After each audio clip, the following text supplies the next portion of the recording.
আসসালামু আলাইকুম। আশা করি সবাই ভালো আছেন। আপনার সন্তানকে বা আপনার জুনিয়র যারা আছে পরিবারের ভিতরে, যারা দিন সম্পর্কে জানে না, যারা জীবন সম্পর্কে এখন পর্যন্ত অবগত নয়, তাদেরকে জীবন কিভাবে চালাতে হয় সেগুলোকে শিক্ষা দিন।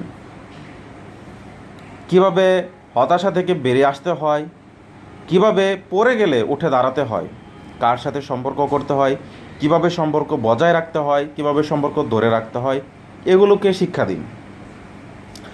মানুষের সাথে উঠা বসা চলাফেরা কিভাবে করতে হয় সেগুলোকে সম্যক ধারণা দিন।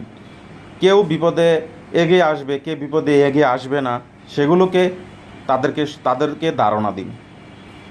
যেন আপনার যা অভিজ্ঞতা তাদেরকে আপনি বুঝিয়ে দিন কিভাবে জীবনটা চলতে হয়, কিভাবে জীবনটাকে সুন্দরভাবে সাজাতে হয়, যাতে সে জীবনটা আরও